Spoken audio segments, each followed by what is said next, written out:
Okay, yes, afternoon students. Students, हमने last lecture में पढ़ा था पाठ 8 ऐसे ऐसे।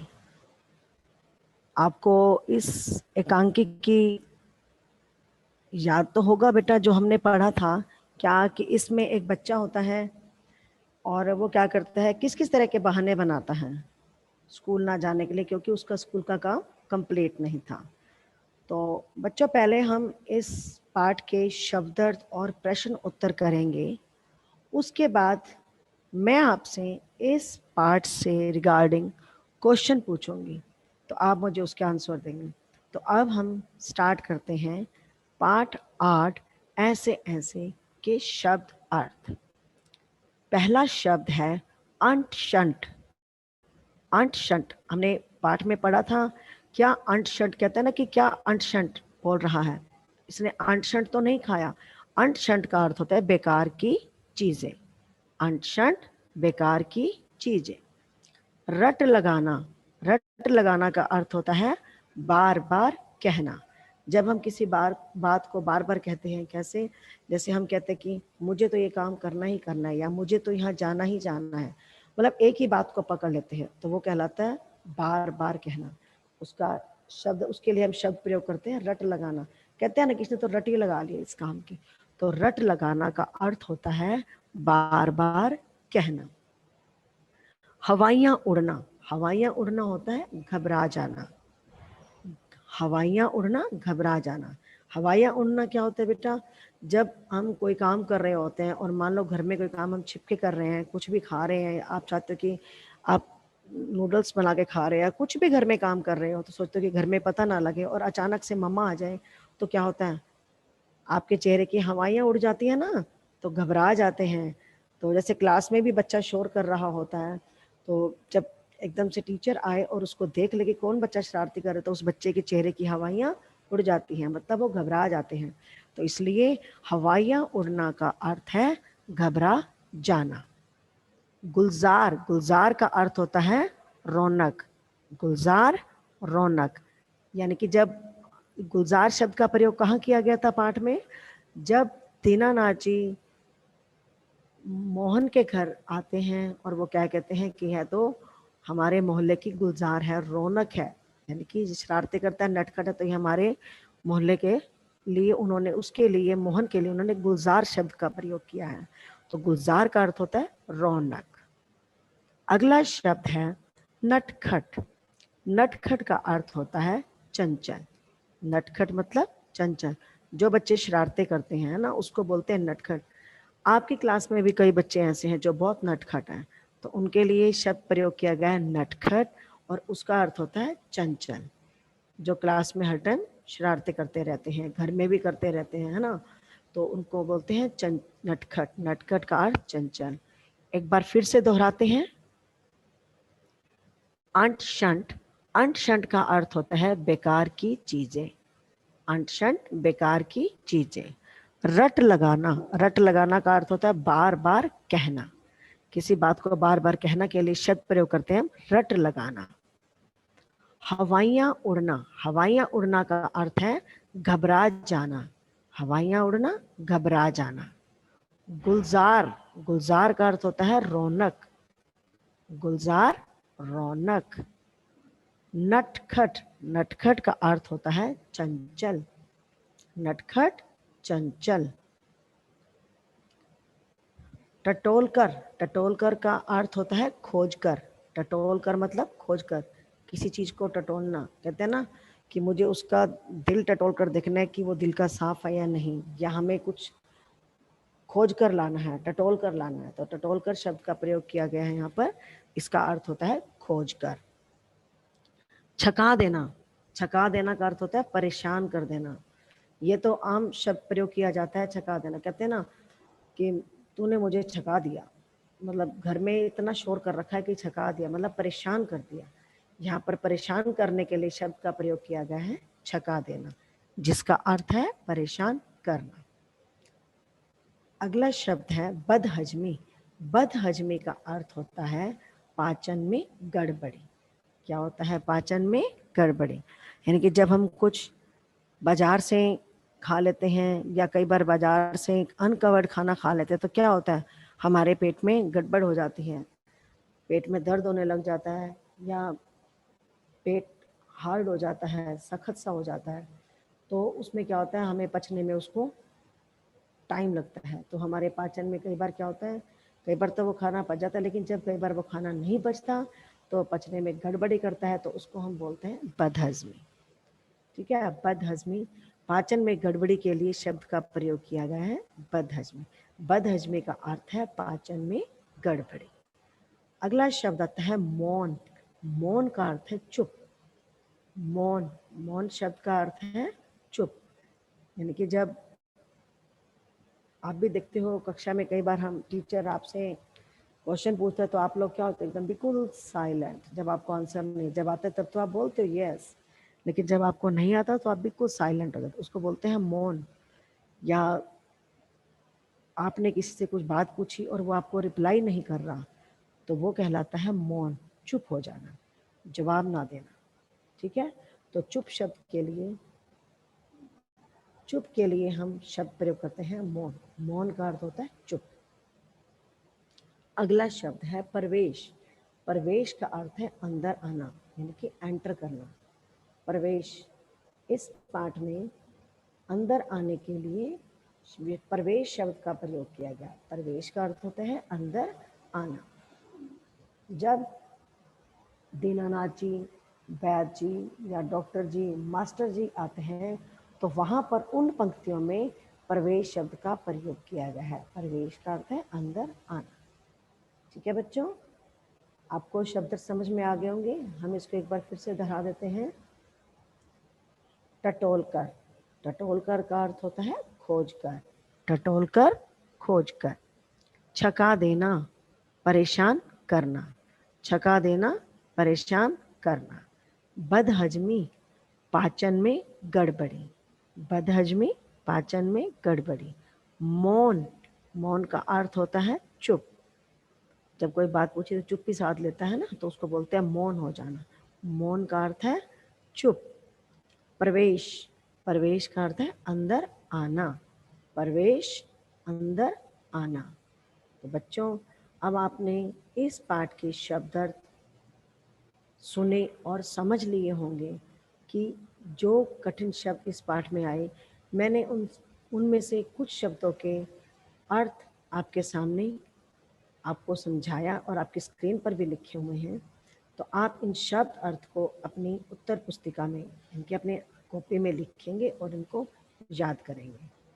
अब हम आरंभ करते हैं प्रश्न उत्तर, पाठ 8 के प्रश्न उत्तर। पहला प्रश्न है, सड़क के किनारे एक सुंदर फ्लैट में बैठक का दृश्य। सभी बच्चे अपनी अपनी बुक ओपन कर लो, तब आप देखोगे आपके सामने प्रश्न दिया हुआ है। सड़क के किनारे एक सुंदर फ्लैट में बैठक का दृश्य है। उसका एक दरवाजा सड़क वाले बरामदे में खुलता है। उस पर क्या है, एक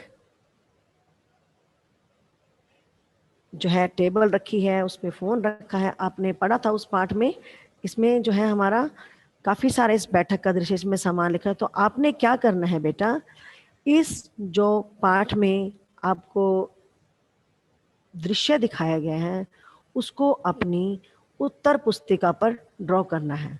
जैसे इन्होंने बताया कि सड़क के किनारे एक सुंदर फ्लैट है, फ्लैट में दृश्य है और उसका एक दरवाजा जो सड़क वाले बरामदे में खुलता है, उस पर एक फ़ोन रखा है। इस बैठक की पूरी तस्वीर आपको बनानी है। कंडीशंस आपके सामने प्रश्न में दे दी गई हैं। अब प्रश्न नंबर 2, माँ मोहन के ऐसे ऐसे कहने पर क्यों घबरा रही थी? माँ मोहन के ऐसे ऐसे कहने पर क्यों घबरा रही थी? मोहन के पेट में दर्द था, वह रह रहकर कराहता था। आपने पाठ में कि जब मोहन कहता है कि मुझे पेट में ऐसे ऐसे हो रहा है तो माँ क्यों घबरा जाती है? आइए उत्तर के माध्यम से जानते हैं। मोहन के पेट में दर्द था, वह रह रहकर कराता था। रह रह का मतलब रुक रुक कर, लगातार नहीं, थोड़ी देर कर रहा, फिर चुप हो जाता था, मौन हो जाता था, शांत हो जाता था। थोड़ी देर बाद फिर उसको याद आता था कि मुझे ऐसे ऐसे हो रहा, तो वह फिर से कराने लगता था। तो रह रह कर होता है रुक रुक कर। वह रह रह कर कराता था और बेचैनी में करवटें बदलता था। पूछ मतलब जब वो कराता था तो उसको बेचैनी होती, तो वो क्या करता था, करवट, कभी लेफ्ट साइड सो जाना, कभी राइट साइड सो जाना, कभी उठ के बैठ जाना, कभी तकिया गोद में रख लेना, मतलब परेशान होता था वो। पूछने पर वह बस यही कहता था कि उसके पेट में ऐसे ऐसे हो रहा है। क्या कहता था वो? जब उससे पूछा जाता तो वो क्या जवाब देता था कि मुझे और कुछ नहीं हो रहा, कि मेरे पेट में तो ऐसे ऐसे हो रहा है। माँ समझ नहीं पा रही थी कि आखिर यह बीमारी कौन सी है। यानी कि जब वो अपनी माँ को बताता था कि मेरे पेट में ऐसे ऐसे हो रहा है, तो उसकी माँ जो है उसको समझ नहीं पा रही थी कि आखिर यह बीमारी कौन सी है।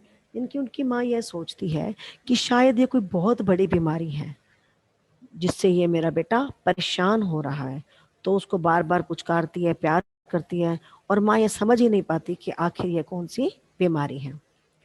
उन्हें मोहन के चेहरे का रंग उड़ा हुआ सा लगता था। उन्हें उन्हें मतलब उसकी माँ को मोहन के चेहरे का रंग उड़ा हुआ सा लगता था। यानी कि उसकी माँ को क्या था, जब वो उसे कराते हुए देखती, बेचैन होते हुए देखती, तो उसको प्यार से पुचकारती और क्या कहती कि मैं क्या महसूस करती थी कि उसके बेटे के जो चेहरे का रंग है वो उड़ा हुआ है, यानी कि फीका पड़ गया है। यही कारण है कि वह मोहन के ऐसे ऐसे कहने पर घबरा रही थी। तो बच्चों, आपने इस उत्तर के माध्यम से जाना कि जो मोहन की माँ थी वो उसके ऐसे ऐसे कहने पर क्यों घबरा रही थी, क्या कारण था। तो बच्चों, मैं इस उत्तर को एक बार फिर से दोहरा देती हूँ। आप इसको उत्तर पुस्तिका में, मैं आपकी स्क्रीन पर इसको 2 मिनट के लिए रहने दूंगी। अगला प्रश्न मैं बाद में कराऊंगी, आप इसको एक बार अच्छे से ध्यान के करिए और पढ़िए। इस लेक्चर के बाद मैं आपसे प्रश्न पूछूंगी, ठीक है बेटा। तो अब प्रश्न है, मोहन माँ मोहन के ऐसे ऐसे कहने पर क्यों घबरा रही थी। प्रश्न आप समझ गए होंगे कि माँ मोहन के, यानी कि मोहन जब ऐसे ऐसे कह रहा था तो माँ उसके ऐसे ऐसे कहने पर क्यों घबरा गई थी। उत्तर, मोहन के पेट में दर्द था, वह रह रह कर कराहता था और बेचैनी में करवटें बदलता था। और बस ये कहता था कि उसके पेट में ऐसे ऐसे हो रहा है। माँ समझ नहीं पा रही थी कि आखिर यह बीमारी कौन सी है। यानी कि माँ को ये समझ नहीं आ रहा था कि जो ऐसे ऐसे है वो कौन सी बीमारी है। उन्हें मोहन के चेहरे का रंग उड़ा हुआ सा लगता था। यही कारण है कि वह मोहन के ऐसे ऐसे कहने पर घबरा रही थी। तो बच्चों, अब आप इस उत्तर के माध्यम से सॉरी अब आप इस उत्तर के माध्यम से समझ गए होंगे कि मोहन के ऐसे ऐसे कहने पर माँ क्यों घबरा रही थी।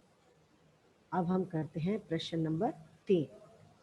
प्रश्न नंबर 3 है, ऐसे कौन कौन से बहाने होते हैं जिन्हें मास्टर जी एक ही बार में सुनकर समझ जाते हैं। ऐसे कुछ बहानों के बारे में लिखो। तो बच्चों, आप भी इस कहान प्रश्न से विदित होंगे, या आप इस प्रश्न का उत्तर तो जब स्कूल में आते हैं और कभी काम पूरा नहीं होता या स्कूल ना आने का बहाना ढूंढते हैं, तो उनके कौन कौन से बहाने होते हैं। बहाने तो बेटा बहुत से होते हैं, लेकिन इनमें से कुछ बहाने मैं आपके सामने बता रही हूँ। हो सकता है आपके बहाने इससे भी अलग होते हों, ठीक है। उसका उत्तर है, ऐसे कई बहाने हैं जिन्हें मास्टर जी एक ही बार में सुनकर समझ जाते हैं। जैसे, आपको हंसी तो बहुत आ रही होगी ये आंसर पढ़ते हुए। दर्द, सिर दर्द या बुखार का बहाना, माँ की बीमारी, पिताजी के शहर से होने का बहाना, बस छूट जाने का बहाना। तो प्रश्न के उत्तर में बहाने बताए गए हैं। बार कि मैम मेरे पेट में दर्द था, सर मेरे पेट में दर्द था, सिर में दर्द या बुखार का बहाना। ये तो हम आम देखते हैं, आम तौर पर देखते हैं क्लास में। जब कोई टेस्ट होता है ना, तो बच्चा कह देगा मैम मेरे हेडेक हो रहा है, मुझे फीवर हो रहा है। मतलब इस तरह के बहाने तो बच्चे आम करते हैं ना बेटा। या क्या बहाने लगाएंगे, माँ की बीमारी, कि मेरी माँ बीमार थी मैम तभी मैं काम नहीं कर पाया। या कहेंगे पिताजी घर से बाहर गए हुए थे तब भी मैं काम नहीं कर पाया क्योंकि मेरे पापा मुझे पढ़ाते हैं। फिर बहाना दूसरा होगा कि मैम बस छूट जाने का बहाना, मैम अगर मैं कॉपी मेरी टेबल पे रखी थी, अगर मैं कॉपी उठाता तो मेरी बस छूट जाती, है ना। तो इस तरह के बेटा बच्चे बहुत से बहाने बनाते हैं। कब बनाते हैं बहाने, जब बच्चों का काम पूरा नहीं होता या बच्चों को कोई टेस्ट नहीं आता। इसी तरह मोहन जो है छुट्टियों के बाद जब घर जाता है तो उसका भी काम पूरा नहीं होता। उसके जो कुछ सम्स होते हैं वो इनकम्प्लीट होते हैं मैथ्स में। तो वो क्या करता है, अब सोचता है कि अगर स्कूल में जाऊंगा तो टीचर से पिटाई होगी। तो टीचर की पिटाई या डांट से बचने के लिए वो क्या करता है कि टीचर ना डांटे, उसमें क्या करता है वो तरह तरह के बहाने बनाता है। और मोहन क्या बहाना बनाता है, उसने तो एक ही रट लगा रखी थी, बार बार क्या बोल रहा था कि मुझे तो ऐसे ऐसे हो रहा है, जबकि ऐसे ऐसे कोई बीमारी नहीं थी, है ना। अपने पाठ में पढ़ा और समझा कि ऐसे ऐसे कोई भी बीमारी नहीं थी, ऐसे ऐसे जो बीमारी थी उसका कारण था काम का, स्कूल के काम का पूरा न होना। बच्चों इस प्रश्न और उत्तर को एक बार हम फिर से दोहराते हैं। ऐसे कौन कौन से बहाने होते हैं जिन्हें मास्टर जी एक ही बार में सुनकर समझ जाते हैं? ऐसे कुछ बहानों के बारे में लिखो। आइए अब इसका उत्तर करते हैं। ऐसे कई बहाने हैं जिन्हें मास्टर जी एक ही बार में सुनकर समझ जाते हैं, जैसे पेट दर्द, सिर दर्द या बुखार का बहाना, माँ की बीमारी, पिताजी के शहर से बाहर गए होने का बहाना, बस छूट जाने का बहाना इत्यादि। बच्चों आज हमने ऐसे ऐसे पाठ के शब्दार्थ और प्रश्न उत्तरों का अध्ययन किया।